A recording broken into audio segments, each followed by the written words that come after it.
Assalamualaikum warahmatullahi wabarakatuh.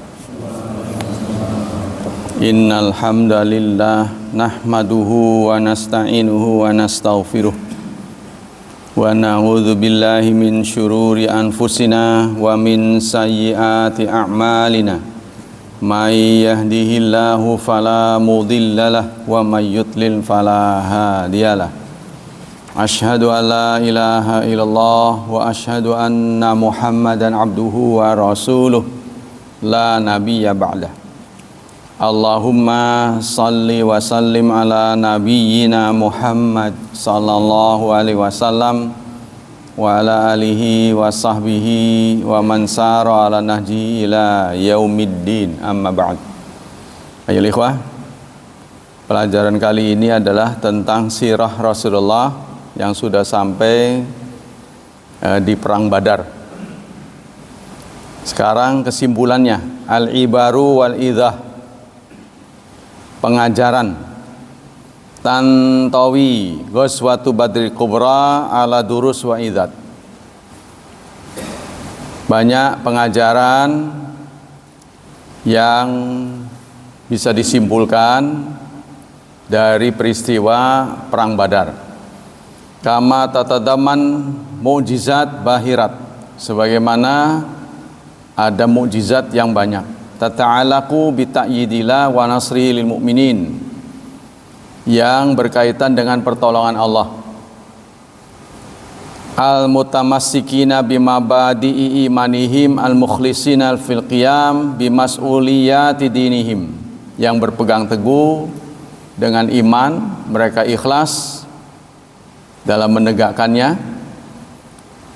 Sebagai berikut, wa nahnu najmal hadhid dalail, berikut ini secara global kami sampaikan. Pertama, yadulluna sababul awal li ghazwati badrin anna dafi al asliya li khurujil muslimin ma'a rasulillah lam yakun qital wal harb. Pertama, perang Badar terjadi, pemicunya bukan karena perang, bukan mau maksudnya apa, konflik apa, kontak senjata, bukan. Wa inna makana dafi' qastal istila ala irqa Quraisyin al-qadima minasyam, tetapi tujuannya adalah untuk mengambil kafilah barang-barang yang dibawa oleh kafilah Quraisy yang datang dari Syam. Tahta isyrafi Abi Sufyan, di bawah pengawasan yang di bawah pengawasan Abu Sufyan. Ya, maksudnya apa? Maksudnya mengambil barang-barang orang Islam yang dibawa oleh Abu Sufyan, ya, berasal dari benda-benda umat Islam saat mereka hijrah itu kan nggak boleh dibawa. Nah, ini diambil oleh orang Quraisy, terutama Abu Sufyan, untuk dijual, sehingga umat Islam tergerak untuk merampasnya kembali. Maksudnya itu. Ghaira anna Allah arada li ibadihi ghanimatan akbar, tetapi Allah merencanakan lain. Allah merencanakan ghanimah wa nasran azam, dan pertolongan yang besar. Wa amalan asrafa wa aktsara insijaman ma'al ghayati lati yambagi ay yaqsidal muslim fi hayati kulliha. Tapi Allah berkehendak lain. Allah ingin terjadi kontak senjata. Fa ab'ada amhul ir allati kanu yatlubunaha wa abdalahum biha nafiran lam yakunu yatawaqqa'unahu wa fi hadza dalilun ala amrain. Ini menunjukkan dua hal.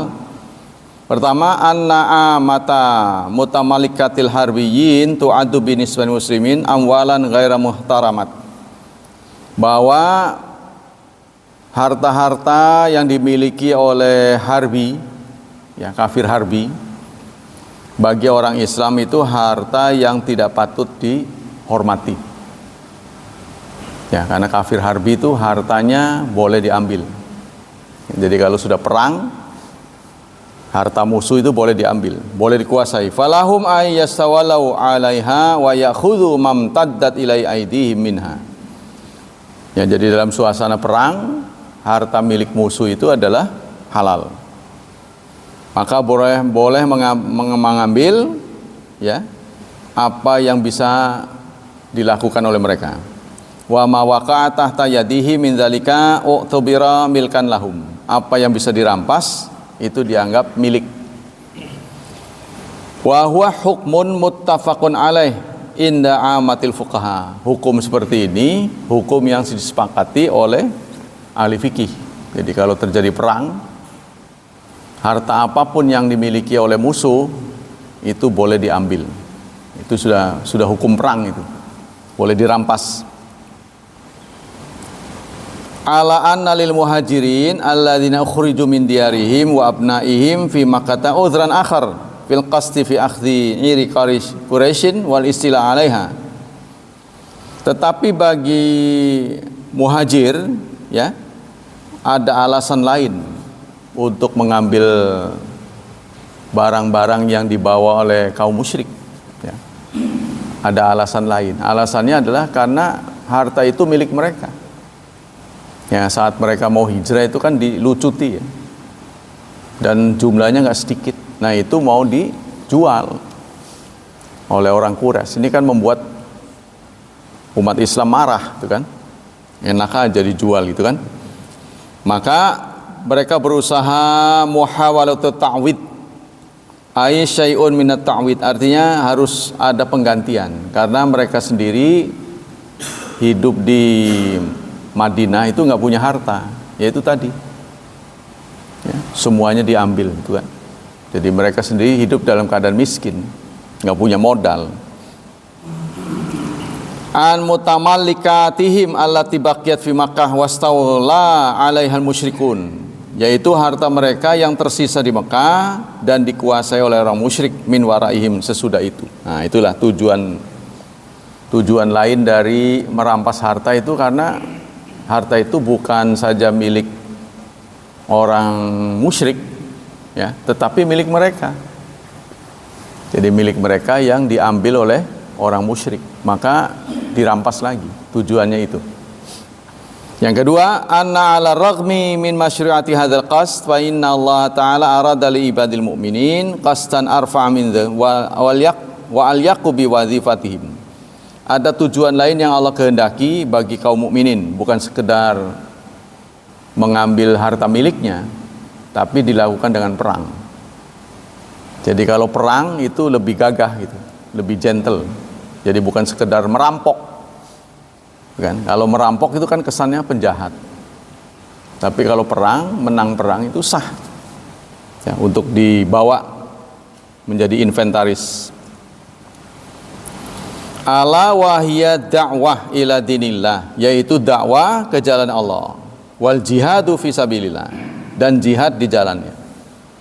Tapi andaikan orang musyrik itu ketakutan, lalu mereka menyerah dengan menyatakan diri masuk Islam, maka insya Allah orang Islam akan menghentikan peperangan. Ya, dengan modal begitu mereka masuk Islam, nah, mereka berhenti udah. Nggak akan diperangi, karena yang diperangi itu adalah saudara sendiri. Nah, itu kan tidak mungkin. Orang Islam haram ya membunuh sesamanya, itu tidak boleh, apalagi dalam keadaan damai. Wa tadhiyah wa hiya da'wah wa tadhiyah bi ruhi wal mal fi sabilillah ilahi kalimatillah, serta pengorbanan dengan roh, dengan jiwa dan raga, dengan jiwa dan harta di jalan Allah. Wa min huna kana nasrul azim halif Abi Sufyan fi najat fi bitijarati. Wa min huna kana nasrul azim. Karena itu ini merupakan pertolongan yang besar ya. Halif Abi Sufyan, orang yang sekongkol dengan Abu Sufyan dalam menyelamatkan barang dagangan. Bimiqdari makana haziman azimah halifa Quraisy fi midanil jihad bainahum wa bainal muslimin wa inna hadhi tarbiyatul ilahiyah li nufusil muslimin litatajalla bi abraza suwariha fi qauli ta'ala. Allah dalam hal ini berfirman dalam surat 8 ayat 7 surat Al-Anfal. Wa idh ya'idukumullah, ingatlah saat Allah menjanjikan kalian. Menjanjikan apa? Ihdat ta'ifatain, salah satu dari dua kelompok. Annaha lakum, bahwa salah satu dari dua kelompok itu ya lakum bagimu, akan memberi keuntungan padamu. Jadi Allah menjanjikan nanti kalau kamu perang pasti akan menang. Watawaddun, tapi kalian punya kemauan lain. Apa kemauan kalian? Anna ghaira dzati syaukati takunu lakum, yang tidak bersenjata. Kalian kepengennya perang dengan orang yang jumlahnya sedikit, senjatanya nggak banyak. Ya kalau menang nggak keren gitu loh. Ya. Jadi Allah menghendaki perang dengan orang yang kekuatannya besar, lalu menang. Nah itu. Ya, jadi lawannya kekuatannya besar, menang kitanya itu. Nah ini kan keren. Tapi kalian kepengennya berjumpa dengan orang yang nggak punya kekuatan. Ghairu dzati syaukah. Ya. Kalau syaukah mana dasarnya nggak punya duri, nggak punya gigi. Wa yuridullah, dan Allah menginginkan ayyuhiqal haq, untuk merealisasi kebenaran bikalimatihi, dengan kalimatnya. Wa yaqta'a, dan memutuskan dabiral kafirin, belakang orang kafir, artinya buntutnya orang kafir. Jadi Allah ingin menunjukkan mukjizatnya. Allah ingin umat Islam itu menang, padahal lawannya punya kekuatan besar. Nah, tapi kamu sendiri merencanakan bisa mengalahkan orang yang lemah, nggak punya kekuatan. Ya, jadi kalau menang nggak terlalu bergengsi itu. Yang kedua, wa indama nata'ammal kaifa yajlisu Rasulullah ila ashabi liyushawirahum fil amri ladzi fuji'u bihi. Kita renungkan bagaimana suatu saat Rasulullah duduk bersama sahabat memusyawarahkan langkah-langkah yang akan diambil untuk menghadapi serangan orang Quraisy yang mendadak. Ba'da'an afalat minhu ir, setelah ada onta yang lari. Wa tala'a alaimun nafirul azim, dan ada golongan yang besar al-mudajjaj bisilahil kamil, yang berbekal senjata yang lengkap. Jadi tadinya itu mereka ada dua kelompok ya, yang satu lari, nah, tapi justru yang belakangan ini kekuatannya besar. Umat Islam diperkirakan jumlahnya 300-an, 313 katanya.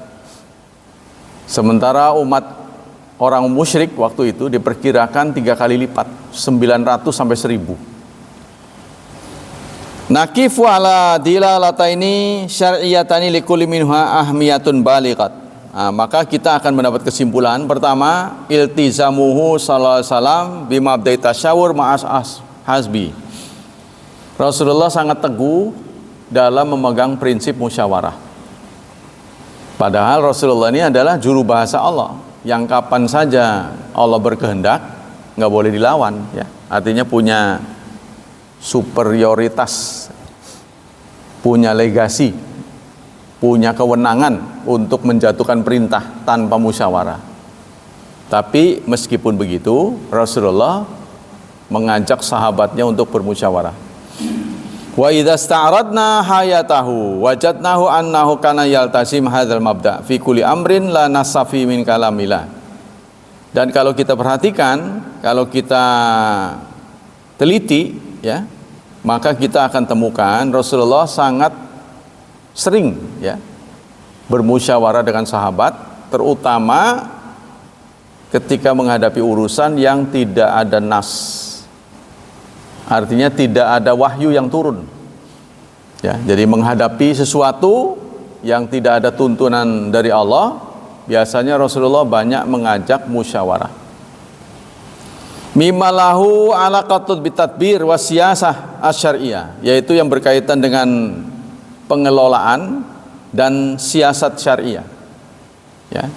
Jadi keputusan politik apa yang akan diambil, ini selalu dimusyawarahkan oleh Rasulullah bersama sahabat.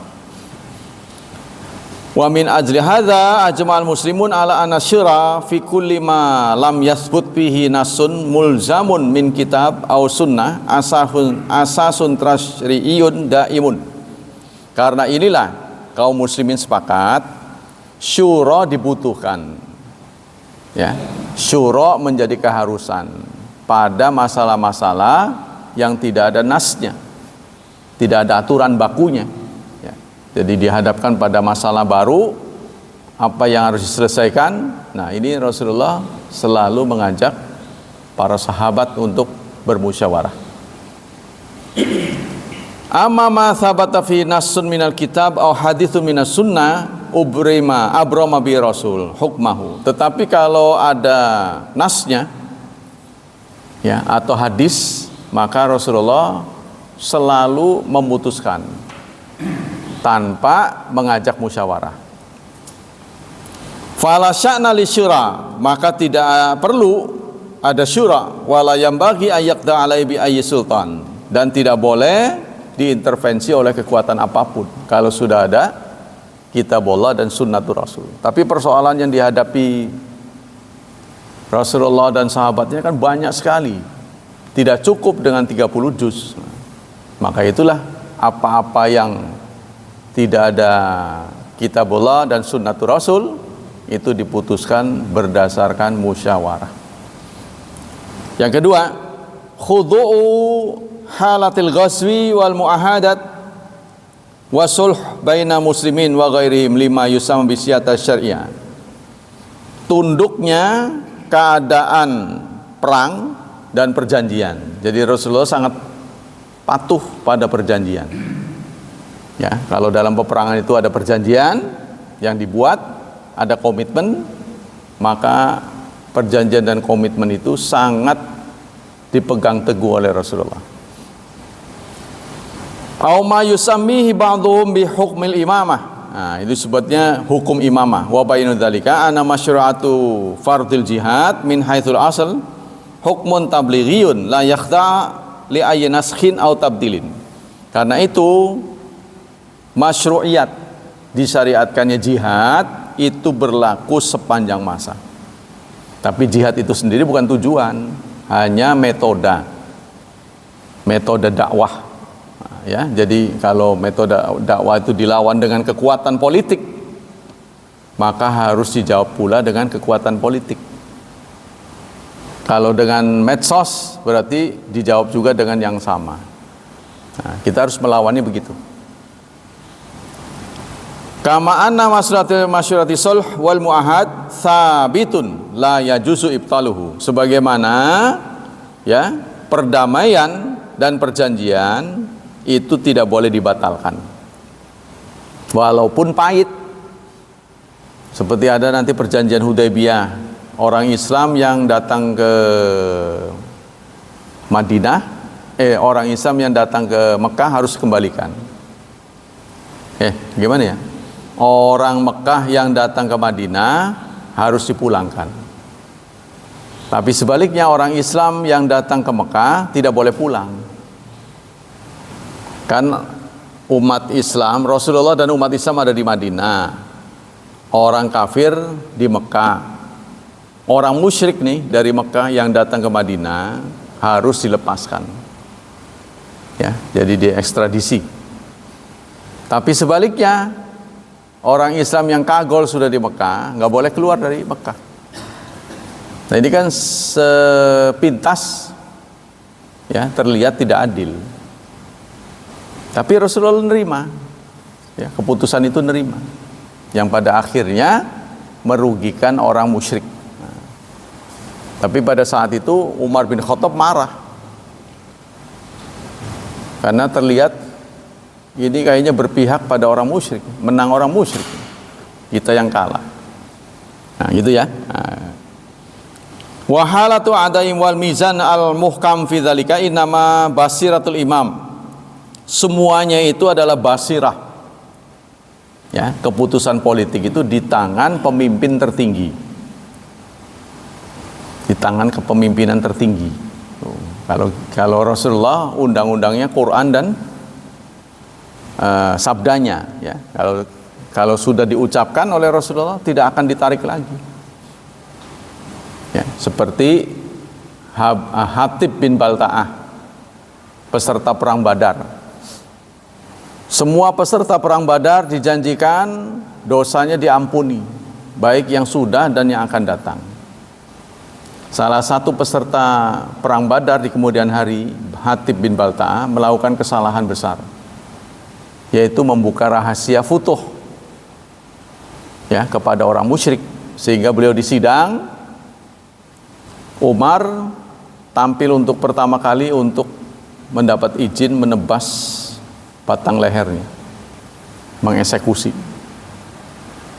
Rasulullah menjawab, jangan terburu-buru, karena Hatib ini adalah peserta perang Badar. Allah sudah menjanjikan peserta perang Badar diampuni dosa-dosa dan kesalahannya, baik yang sudah maupun yang akan datang. Nah, setelah Rasulullah menunggu, kemudian turun ayat yang memang mengampuni kesalahan Hatib. Lalu Rasulullah menyatakan, isna'u ma syi'tum qad ghafarallahu lakum. Lakukan apa maumu, Allah sudah mengampuni dosamu semuanya. Kalau orang hidup dosanya sudah diampuni itu jarang terjadi. Apalagi dosa yang diampuni bukan sekedar yang sudah, tapi yang akan datang. Maka terpikir oleh kita, oh ya udah kerjain apa aja, udah diampuni. Nah, itulah janji Allah kepada perang Badar, peserta perang Badar. Nah, tentang pengelolaan kekuasaan ini sangat bergantung pada pemimpin tertinggi. Fa idza ra'al hakim anna minal khair lil muslim ala yujahibu ala yujabihu a'dahum bil harb wal quwwah wa tathabbatat min salahiyati ra'i bit tasyawur wal mudzakkar fi dzalik falahu ayyajnah ila salb. Kalau seorang pemimpin, seorang imam memandang permusuhan terhadap negara lain itu harus diselesaikan dengan dialog, bukan dengan perang, maka rakyatnya harus ikut sepanjang pendapat pemimpinnya itu tidak bertentangan. Ya. Wa raitha ma ya'ti dzarf al munasib wal mulaim lil qital wal jihad. Nah, apapun munasabahnya, korelasinya. Jadi kalau imam sudah menentukan udah kita pilih damai, maka semua angkatan perangnya harus tunduk, ya. Wa hadza mattafaqa alai amatul fuqaha. Ini disepakati oleh ahli fikih. Wa dalat alai masyahidu katsirah min siratihi sallallahu alaihi wasallam. Dan banyak disaksikan oleh fakta sejarah. Allahumma ila idza dahama al aduul muslimin fi aqridarihim wa biladihim, kecuali ada pengecualiannya, kecuali musuh sudah tiba di halaman. Ya, musuh bangsa lain sudah datang ke pekarangan kita untuk perang, maka kita nggak perlu tanya pemimpin.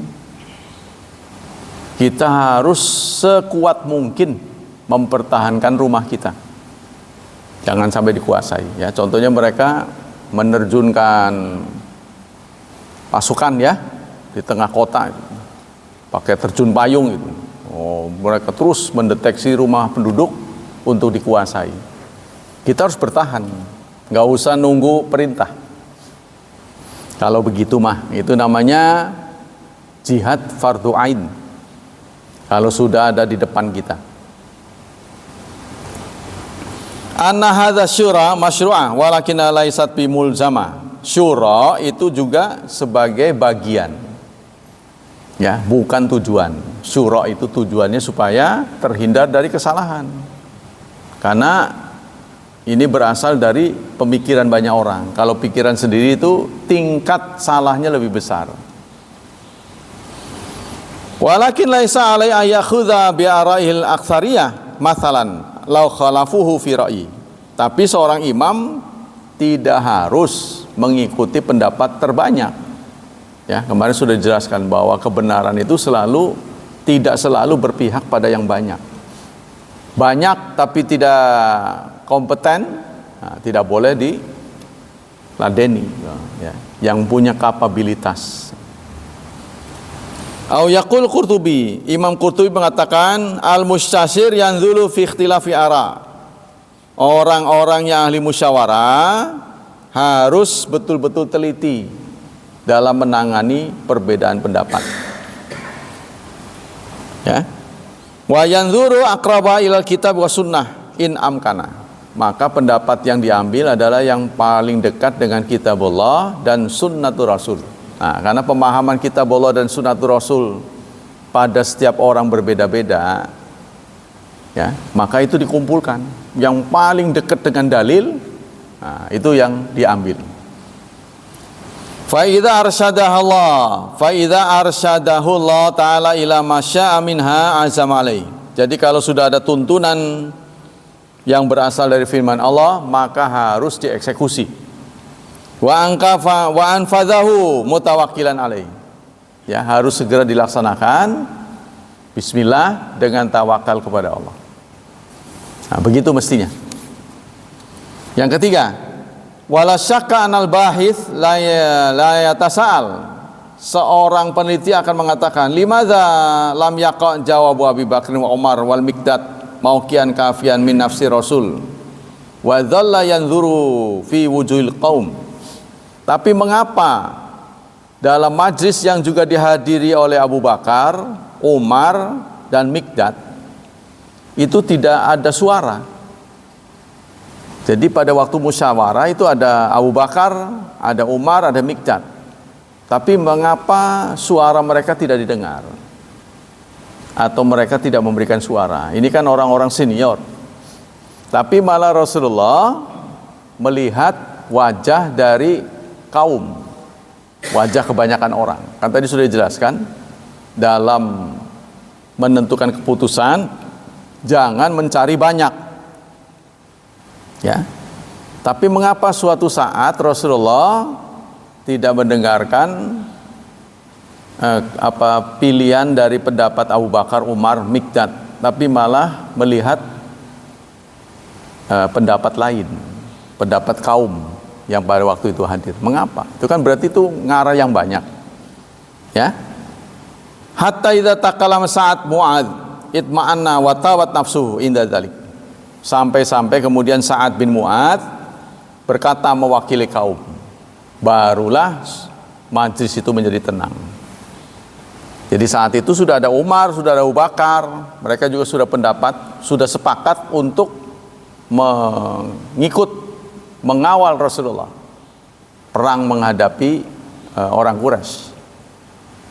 Tapi Rasulullah nampak masih melihat wajah orang yang hadir, ya, untuk melihat reaksi mereka.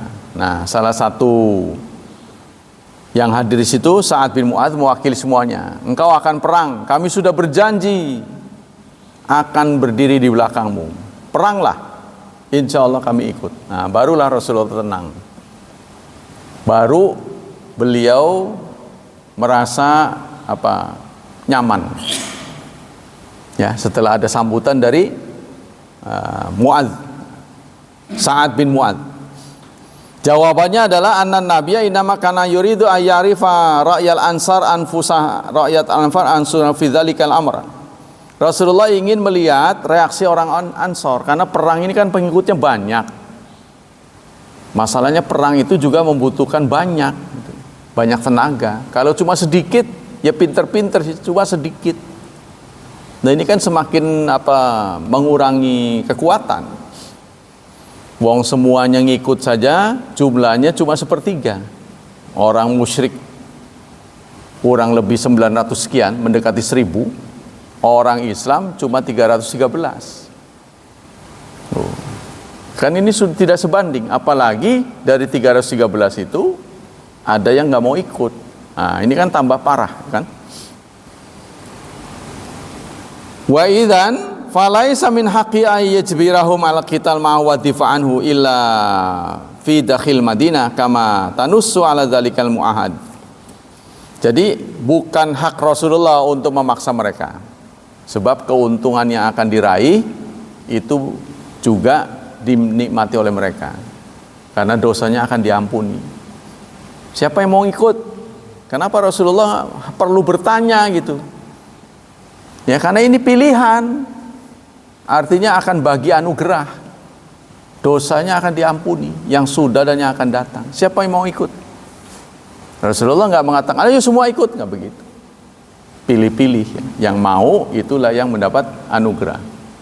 Nggak semua orang yang ikut perang berakhir dengan kematian. Ya.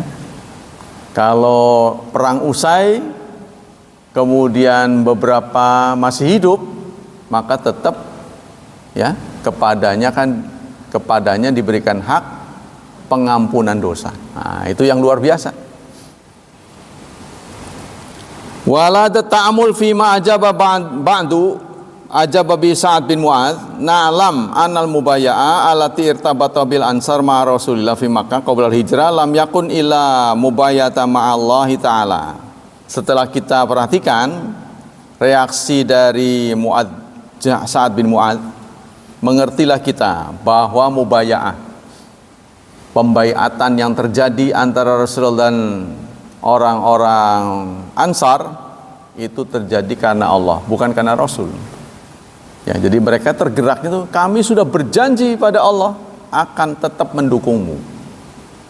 Nah inilah support dari orang Madinah yang berani ya berjihad dengan jiwa dan raga, inilah yang membuat Nabi Muhammad menjadi kuat. Nah, kalau mereka lemes, waduh, ngikut nggak ya? Ngikut. Nah ini jadi mang-mang, membuat ragu pemimpinnya. Tapi alhamdulillah mereka tentu ya sampai di detik-detik terakhir yang begitu gawat tetap ya memberikan sokongan. Kalau kita kan lihat-lihat ini ya, kalau kita wah pahit ini, kali ini mengangikut lah, ntar kalau kira-kira untungnya gede itu baru kan kita mau pilih-pilih. Tapi ternyata orang sahabat-sahabat itu tetap pada pendirian ya, hidup dan mati. Kita lanjutkan. Falaisat qadiyah mas'alatu nusus muayyanat ittafaqa ma Rasulillah 'alaiha fahum la yuridun ayyal tazamu biha. Jadi jangan sampai karena perang ini risikonya kematian besar, harta yang paling berharga pada diri kita itu kan nyawa. Ya kan? Kalau uang walaupun kita serahkan seluruh yang ada di kantong kita, nanti bisa lahir lagi, bisa tumbuh lagi, bisa ada lagi. Tapi kalau nyawa diserahkan, kita cuma punya satu. Ya, jangan gampang-gampang melepaskannya. Kalau enggak, tujuannya jelas tuh, untungnya gede. Ya, jadi kan itu tukeran namanya, barter. Ya, siapa yang mau dalam Quran ada innallaha ashtara anfusahum wa amwalahum bi anna lahumul jannah. Allah sudah membeli terhadap kaum mukminin anfusahum, jiwa mereka, wa amwalahum dan harta mereka. Ditukar dengan apa? Bi anna lahumul jannah. Mereka mendapat surga. Jadi sudah janji. Yaqatiluna fi sabilillah. Mereka qital, berperang di jalan Allah. Fayaqtulun, mereka membunuh, wa yaqtalun dan dibunuh. Wa'dan alaihi, ini janji yang Allah sudah sepakati. Fit Taurat, dalam Taurat, wal Injil dan Injil wal Quran. Faman aufa, barang siapa yang memenuhi janjinya, fasayu'tihi ajron azima, maka Allah akan memberikan pahala yang besar. Jadi kata mereka apa? dalam jawaban mereka, laqad amanna bika, kami sudah beriman kepadamu. Wasaddaqnaka, kami sudah yakin kepadamu, sudah percaya. Wasyahidna, dan kami sudah saksikan.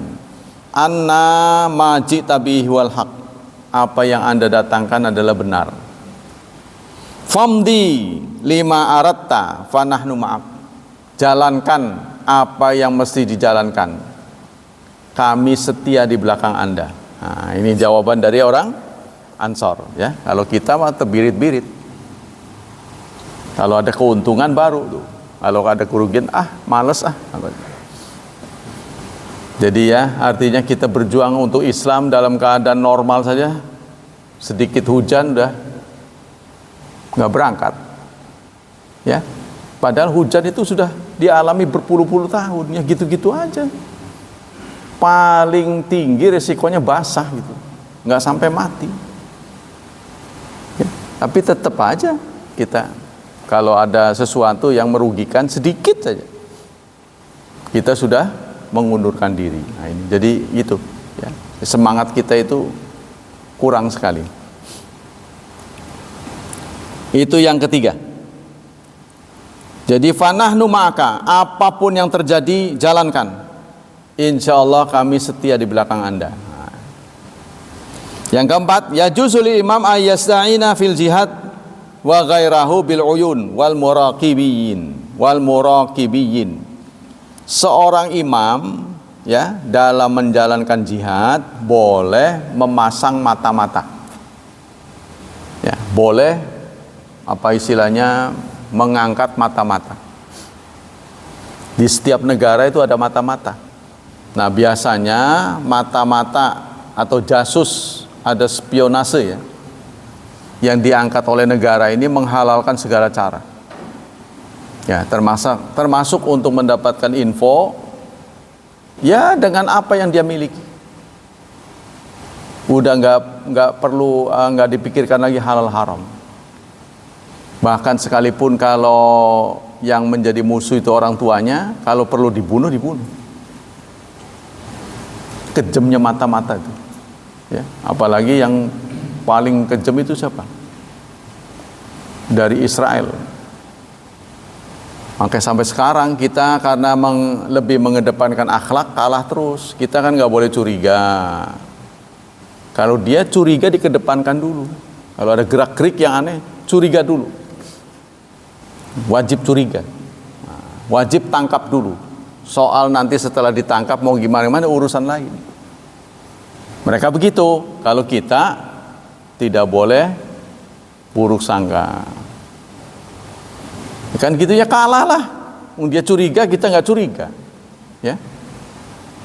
Nah, mereka ada gerak-gerik mencurigakan, hantam dulu tuh. Itu bagi mereka itu musuh.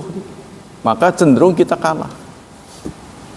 Maka ini dunia perang dengan dunia publik itu berbeda. Jadi kalau militer hidup di tengah-tengah yang apa istilahnya sipil, itu nggak bisa rata-rata. Jadi militer itu melihat hal-hal yang manja itu ya harus dihilangkan, jangan manja gitu. Ya kita kan hidupnya manja, itu kan. Apa-apa harus pakai alat, kan? Aleman itu istilahnya. Aleman, makannya milih-milih luar biasa. Pokoknya bukan racun, makan tuh. Jadi kita diposisikan tuh militansinya tinggi, sebenarnya begitu. Tapi kita milih-milih, buka puasa kalau bukan makanan tertentu yang enak nggak mau. Contohnya gitu, ya. Karbohidrat itu tidak harus nasi, roti, apa bakwan, jadi aja tuh masuk ke perut. Harus begitu, militansinya tinggi. Artinya hidup prihatin lah. Kalau sekarang kan manja. Ya, jadi suasananya sudah berbeda. Nah, biasanya orang yang punya militansi tinggi, kemungkinan untuk berhasilnya besar. Yang punya militansinya tinggi, disiplin hidupnya, prihatin, jadi lebih kepada fungsi, jangan melihat kepada nyamannya. Waqad jaa fi kutubis sirah anna nabiyya lama nazala qariban min badrin wa raqiba huwa wa rajul min ashabi hatta waqafa ala syaikhin minal arab. Dalam soal spionase ini, Rasulullah sendiri pernah menjadi spion, memata-matai. Ya, jadi beliau naik kuda, lalu berjumpa dengan orang tua dari orang Arab. Jadi beliau ingin mencuri berita dari orang Arab itu. Lalu kata orang tua itu, la ukhbirakuma hatta tukhbirani mimman antuma. Saya tidak akan membagi info sebelum kalian memberitahu siapa kalian berdua. Nah, siapa berdua? Rasulullah ini mungkin dengan Abu Bakar ya. Beritahu dulu kalian siapa, nanti tak kasih kasih info. Info ini berbayar ya. Artinya harus dibayar dengan info juga. Siapa kalian berdua? Lalu Rasulullah meyakinkan, kalau kamu sudah menyetorkan berita, nanti tak kasih info. Lalu orang tua itu pun memberitahu suasana dan situasi orang Quraisy yang paling baru, yang update. Nah, setelah semua selesai disampaikan kepada Rasulullah, nah sekarang giliran saya mendapat info, siapa kalian berdua?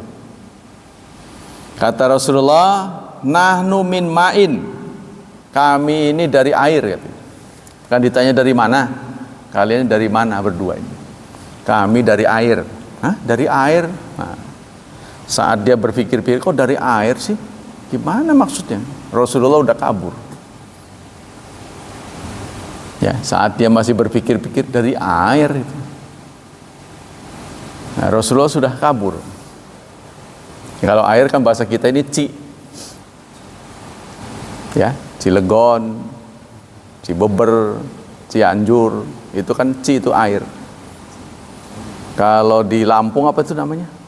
Aduh, saya lupa. Wai. Nah, Wai Kambas, Wai apalagi lah, pokoknya banyak itu. Pakainya depannya wai itu air artinya. Ya, jadi kalau Ci apa? Belum sampai jelas Rasulullah udah kabur. Memang waktu perang bohong itu boleh. Ya. Jadi jangan dikira dalam bohong itu tidak boleh. Ada 3 bohong yang dibolehkan. 1 saat perang. Yang kedua, saat menjadi juru damai. Yang ketiga, soal rasa kepada istri. Itu boleh bohong. Enak, padahal pahit. Aduh, sedih amat ini. Kasih dan enak. Kenapa nggak dihabisin? Ya, soal rasa. Nah, cerita rasa. Bagus. Sebab kalau nggak dijawab bagus, marah dia, sewot. Ya, jadi memang perempuan itu bengkok. Jadi kalau dijawab dengan lurus, patah dia. Gitu anunya. Ketentuannya begitu. Semua perempuan, terdidik nggak terdidik. Gimana?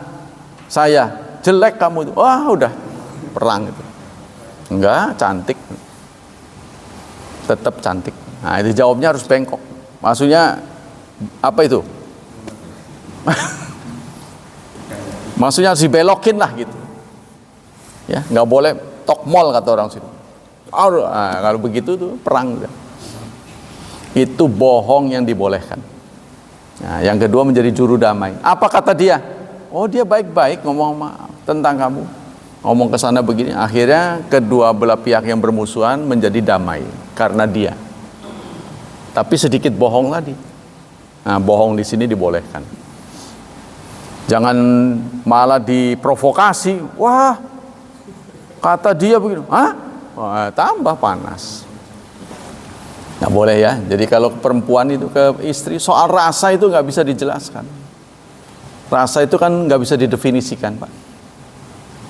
Contohnya Pak Andi pernah datang ke suatu tempat yang indah, cerita ke saya belum pernah ke sana. Gimana indahnya? Susah saya nyeritain, udah ke sana sendiri. Karena rasa. Maka surga itu rasa. Tajri minta itu hanya gambaran-gambaran saja tuh. Mengalir di bawahnya sungai-sungai, ada 4 cairan yang dibolehkan oleh Allah yang melintasi untuk fasilitas orang ahli surga. Tapi yang sebenarnya itu dijelaskan oleh Rasulullah, mala ain ro'at, belum pernah dilihat mata. Wala udhunun sami'at, belum pernah didengar telinga. Wala khatar ala qalbin bashar, bahkan belum pernah terlintas dalam hati keindahannya. Karena rasa itu sulit diceritain, susah, ya kan? Bagi orang tertentu, salat yang diwajibkan itu nikmat. Rasulullah kan menyampaikan, ya, wa hubbiba ilayya min dunyakum salas. Aku senang dunia, aku senang pada 3 dunia. 1 perempuan, yang kedua parfum, yang ketiga salat. Wa qurratu aini fis salah. Jadi Rasulullah kalau lagi salat tuh senang. Sehingga segala masalah beliau hadapi dengan salat dulu, ingat pada Allah. Ya, jadi bukan menjadi beban, tapi menjadi kenyamanan. Nah, itu salat Rasulullah. Nah, itulah tentang sejarah Rasulullah. Kita lanjutkan dengan fatwa-fatwa dari ulama-ulama terkenal NU. Nah, tapi ini kaitannya bagus, ya. Ini sekarang keputusan yang ke-7 terkait hukum mawaddah atau bersahabat, mukhalatah, muasyarah, interaksi kepada kufar dan ikut serta dalam perayaan hari raya mereka. Bagaimana status hukumnya? Ada pertanyaan. Saat ini banyak sekali di kalangan umat Islam yang berteman akrab dengan orang kafir. Bahkan saling menampakkan cinta kasih kepada satu sama lain dengan berbagai macam alasan. Saking akrabnya dengan non-muslim, ada segelintir umat Islam ikut serta dalam perayaan hari raya orang kafir. Itu faktanya. Pertanyaannya, apa hukum muwaddah atau menampakkan rasa cinta kepada orang kafir, dan apa hukum ikut dalam perayaan hari raya mereka? Jawabannya, bersahabat secara zahir hukumnya makruh. Bersahabat, ya. Jadi ada teman, ada sahabat. Kalau sahabat itu sudah lebih dekat lagi gitu. Apabila sampai mawaddah secara batin, maka hukumnya haram. Kalau sampai hati kita terlintas cinta, itu haram. Bersahabat, ya, berteman terlalu dekat pun itu hukumnya makruh. Kecuali menguntungkan. Kalau demi keuntungan boleh, ya. Contohnya komersil, ya kan? Perdagangan, kulakan. Adapun hukum ikut merayakan peringatan ritual keagamaan orang kafir, hukumnya haram dan bisa murtad apabila sampai membenarkan keyakinan mereka. Nah, kan ada kiai yang mengatakan Tuhan itu ya bukan Tuhan umat Islam saja, Tuhan semua orang, katanya. Orang kafir juga Tuhannya Tuhan kita. Ya benar sih begitu. Tapi seakan-akan omongan itu membenarkan kekafiran mereka. Kalau kita tidak kritis, ya, seakan-akan begitu. Jadi banyak narasi yang dibuat membingungkan gitu. Nah, kita lanjutkan. Mengundang tokoh kafir sebagai narasumber dalam acara Islami tidak dibolehkan karena termasuk merendahkan Islam. Nah, ini kalau mengingat ini, maka ada tokoh juga yang suka kritis itu, ya, yang dosen dosen UI itu malah diundang oleh Muhammadiyah untuk bicara hanya karena dia suka membela Islam, padahal dia orang kafir. Saya dulu diingatkan oleh guru besar saya, orang Aceh, Pak Syarif, nanti kalau Pak Syarif melihat kenyataan ada orang bicara Islam tapi orangnya bukan Islam, hati-hatilah. Baik itu penceramah atau penulis buku. Kalau dia cerita membaguskan Islam, menyanjung-nyanjung Islam, tapi dia sendiri nggak Muslim, patut curiga. Jadi kalau dia memang menyanjung Islam, kenapa dia tidak masuk Islam? Dia seperti 100 tokoh pengarang yang non-Muslim, lalu dia menomorsatukan tokoh manusia sebagai pembawa perubahan. Nomor 1 adalah Nabi Muhammad, tapi yang nulis bukan Muslim. Cuma ada juga perbandingan Bible, Taurat, Bible dan Quran serta sains modern. Saya lupa namanya, Maurik Busaili. Dia menulis itu belum Muslim, tapi sekarang dia Muslim. Ya, itu patut dibanggakan. Nah, kita lanjut ke masalah ini. Menurut tafsir Baghawi, Allah Subhanahu wa taala berfirman dalam surat ini, wah, nggak disebut ini. Ada begini, la tajidu qauman yu'minu billahi wal yawmil akhir yuwadduna man hadallaha wa rasulah walau kanu aba'uhum. Artinya, engkau tidak menemukan kaum yang beriman pada Allah dan hari akhir, mereka berkasih sayang dengan orang yang menentang Allah dan Rasulnya. Engkau tidak akan menemukan orang mukmin, ya, yang beriman kepada Allah dan hari akhir akan berkasih sayang dengan orang yang menentang Allah. Tidak mungkin kamu dapatkan. Jadi orang yang beriman berkasih sayang dengan orang yang menentang. Walau kanu aba'ahum, meskipun orang-orang itu adalah bapak-bapak mereka, atau anak-anak mereka, atau saudara mereka, atau asyiratahum, kerabat mereka. Jadi Allah dalam ayat ini memberi kabar, anna imanal mu'minin yafsud, iman seorang mukmin itu akan rusak bimuwaddatil kafirin, dengan berkasih sayang terhadap orang kafir.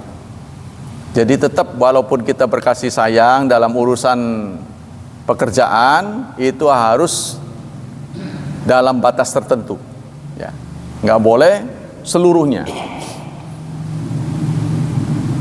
Wa anna man kana mu'min, dan orang mukmin la yuwali man kafarah, tidak akan berwala, tidak akan memihak pada orang yang kafir pada Allah. Orang mukmin tidak akan berpihak pada orang yang mengkafiri Allah. Wa in kana min asyiratihi, meskipun itu saudaranya. Ya, ini dalam tafsir Baghawi, tafsir yang dipakai oleh orang-orang NU. Kemudian tafsir Khazin, ya, la tajidu qauman yu'minu billahi wal yawmil akhir yuwadduna man hadallaha wa rasulah. Allah dalam ayat ini menyampaikan keimanan seorang mukmin, keimanan mukminin, kaum mukminin akan rusak dengan berkasih sayang terhadap orang kafir. Ya, jadi pada titik tertentu orang kafir itu pasti nggak setuju dengan ajaran Islam, kan? Dulu bos saya ngejek Islam, yang enak-enak aja diharamin katanya. Terus babi haram padahal enak. Setahu saya orang beragama itu kitab sucinya tebel-tebel kata dia. Begitu aja terus dia ngomong. Saya ingatkan, kita boleh berinteraksi selaku bos dan karyawan, tapi jangan sampai menyentuh soal agama. Kalau agama ini zona masing-masing, saya bilang, saya tidak akan menghormati orang yang menghina agama saya. Nah, kalau karena bos tadi sudah memberikan pernyataan-pernyataan yang menurut saya menyakitkan, sekarang saya juga akan memberikan pernyataan yang menyakitkan bos, saya bilang. Maaf, saya minta izin dulu. Pertama, orang tua bos suka memberikan sajian. Itu apa yang nggak otaknya dipakai. Minumnya nggak pernah disentuh, makanannya nggak pernah dimakan. Kok kenapa terus-terusan? Diam dia langsung. Itu kan otaknya nggak dipakai. Sakit nggak, saya bilang, dengar begitu? Sama saya sakit dengar Bapak ngomong begitu ke saya. Marilah kita hargai agama kita masing-masing. Kita punya kerjaan, urusan bos dan karyawan nggak apa-apa, tapi jangan sentuh agama. Saya bilang gitu. Soal orang Islam tidak boleh atau mengharamkan babi, sama orang Hindu juga mengharamkan sapi. Menurut orang Islam itu enak. Saya bilang begitu. Kenapa mereka marah? Gitu kan? Nah, babi kalau ditinjau dari kesehatan memang tidak terkategori binatang yang sehat. Orang-orang yang berilmu tinggi juga sama kesimpulannya. Mengganggu kesehatan. Baik cepat atau lambat. Saya bilang gitu. Banyak lagi lah pokoknya. Waktu itu kasusnya Umairama dengan Inul. Dasar Haji Umairama itu dengki. Saya bilang bukan dengki, itu memang ajaran Islam. Nggak membolehkan secara vulgar membuka aurat di depan banyak orang. Sekarang begini bos, punya anak mau nggak dipekerjakan begitu? Yuk kalau bikin aja yang menguntungkan dengan tari-tarian begitu, mau nggak? Wah enggak lah. Nah, bos sendiri mengatakan anaknya nggak mau. Kalau sesuatu yang indah itu kan pasti akan terima buat anak kita. Hati nurani kita pun akan bicara yang sama. Gitu. Jadi harus bisa membedakan mana pendapat, mana ajaran. Saya bilang itu jangan sembarang tuduh. Gitu. Udah sejak itu dia nggak berani ngomong gitu. Saya hina agama dia. Karena saya tahu, saya kan saudara-saudara saya kan orang tua saya agamanya sama dengan bapak. Makanya saya tinggalkan karena nggak benar. Gitu. Loh itu kan kalau sedikit aja kali nggak boleh, itu menurut bos sedikit itu. Kalau menurut ajaran Islam nggak begitu. Makanlah babi di depan saya nggak ada masalah. Yang penting saya jangan makan. Nyaksin orang makan babi nggak haram. Tapi kalau bukan kalau orang sembarangan bisa terbujuk gitu kan. Karena ngelihat kayaknya enak nih, berbujuk. Nggak apa-apa, saya makan berdua satu meja dengan bos nggak apa-apa. Bos makan babi, saya makan nasi padang. Kalau masih nggak ada nasi padang, kasih aja mentahnya nanti tak beli. Saya gituin aja, saya perlakukan kayak teman. Wah, kalau mikirin dia tuh sekarang bangkrut, ya. Jadi dia sekarang nasibnya bangkrut, perusahaannya hancur. Jadi kalau sudah neraktir anak buah, saya kesian sekali. Karena meja ini tidak ada ruangan, kecuali semuanya menu. Begitu habis, tambah lagi. Ini harus dihabisin oleh karyawan. Saya bilang, bos mah bukan neraktir ini, mah nyiksa, saya bilang. Nah, kebetulan satu saat yang digituin saya. Nah, kena batunya. Karena saya bukan karyawan biasa. Saya mah ada menentang. Saya bilang, saya panggil namanya, Cong, mau ngasih berapa lagi ke saya? Saya akan minta kantong plastik. Saya wadahin kantong plastik. Udah tahu nih perut cuma segini. Lihat nih perut saya, coba segini. Kan udah ketahuan berapa piringnya udah habis. Gak mungkin lah saya makan begini banyak. Tapi kalau Acong masih mau, 10 kali begini saya tantang. Bawain. Saya minta kantong plastik, tak bawain buat teman-teman saya. Langsung diem di situ.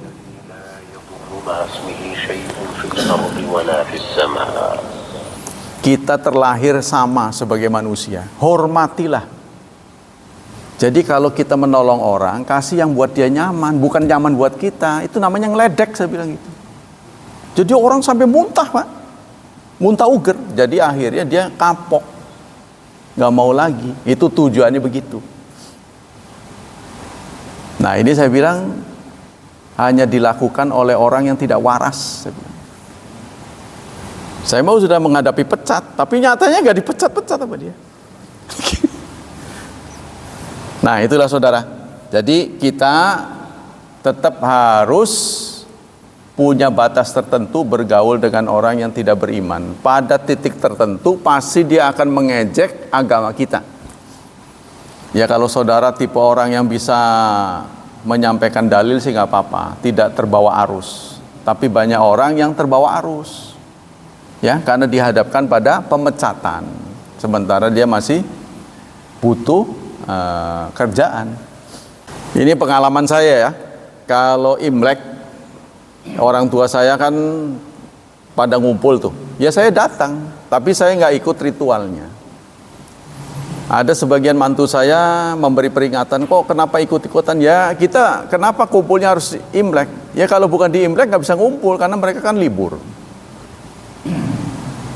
Jadi Allah tahu pastilah di negara kita itu seperti itu. Kita bisa ngumpul kalau bukan Imlek bisa kita tentu, tapi nggak bisa semuanya. Tapi kalau di momen Imlek itu kumpul semua. Nah saya datang tidak ikut ritual, hanya menghormati orang tua. Setelah orang tua tidak ada, ya sudah tidak ada Imlek lagi.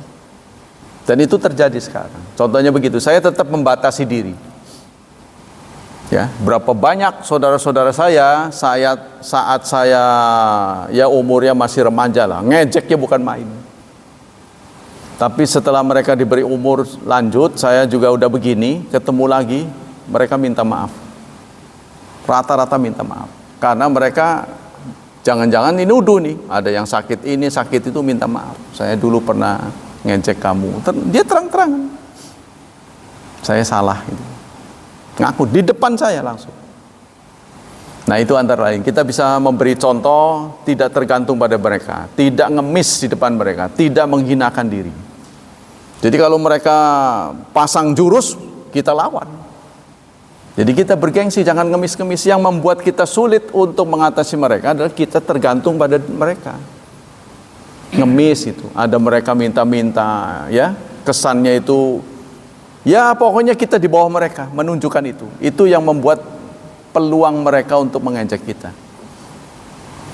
Tapi insya Allah kalau kita bisa membawa diri, membatasi diri, bahwa kita hidup selaku manusia sama. Ya, artinya berdiri sama tinggi, duduk sama rendah. Harus begitu. Jangan merasa kita membiarkan mereka ngejek kita. Itu Pak caranya. Jadi kita tetap kepada orang tua baik-baik saja, ngobrol apa adanya. Pada saudara-saudara, ya buktinya sekarang tetap ya tidak ada saling ngejek. Ketika mereka wafat saya juga datang. Saya datang tapi saya tidak ikut ritual. Mana ini saudara-saudaranya? Nah, ketika nama saya tidak disebutkan saya protes.